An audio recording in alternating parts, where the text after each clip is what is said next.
Everyone needs compassion, love that's never failing. Let mercy fall on me. Everyone needs forgiveness, the kindness of a Savior,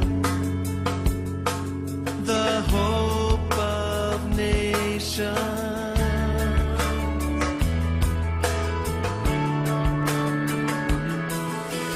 Savior, He can move the mountains. My God is mighty to save. He is mighty to save forever. Author of salvation. He rose and conquered the grave. Jesus conquered the grave.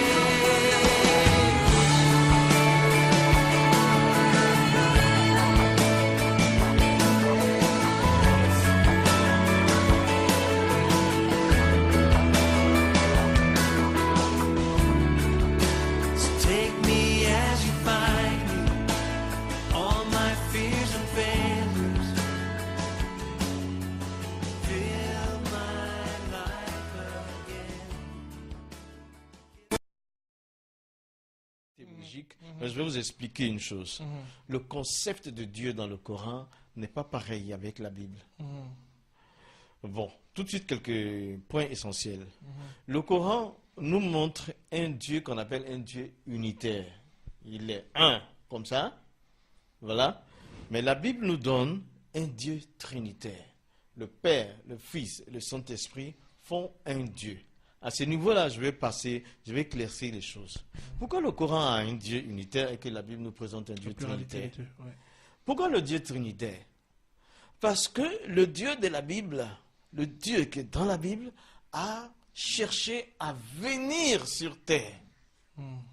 Alors, il est pour venir au secours de l'homme.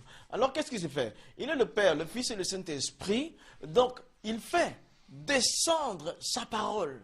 Sa parole qui prend une forme humaine. Et elle s'est appelée Jésus, c'est-à-dire Sauveur. Et elle vient pour la rédemption, pour enlever le péché à l'homme. Elle vient pour se faire sacrifier à la place de l'homme qui doit aller en enfer. Et cependant, il fallait que le monde soit toujours gouverné. Et que les choses continuent. Donc le Père est là et le Saint-Esprit et l'Esprit qui est au Père et qui est en Jésus.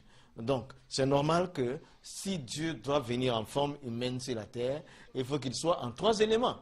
C'est pour cela qu'on dit Elohim chez les Hébreux, qui veut simplement dire les dieux sans X. Alors, ce concept n'est pas dans le Coran. Le Coran, Dieu n'a pas voulu. Et puis, dans le Coran, le Dieu qui est dans le Coran, il est au 7e ciel.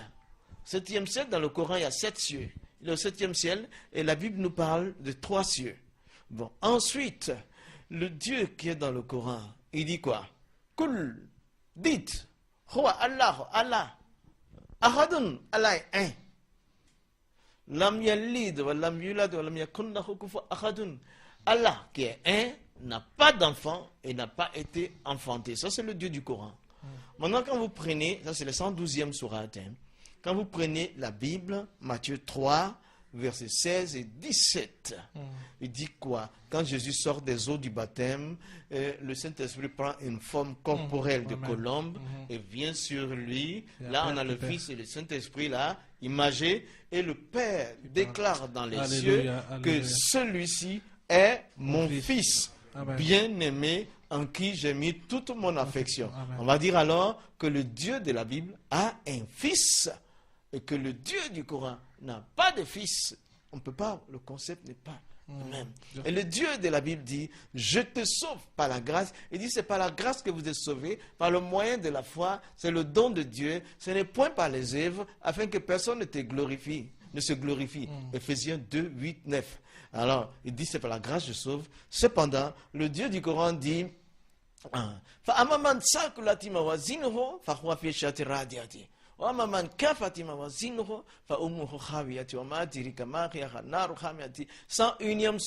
fais de bonnes œuvres plus que le péché.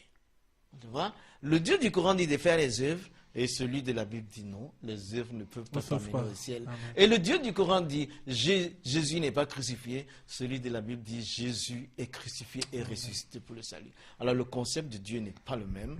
On ne peut pas le Faut dire. déduire. Voilà, ça c'est simplement, hein, mais si on va plus loin, on peut rajouter quelque chose. En gros,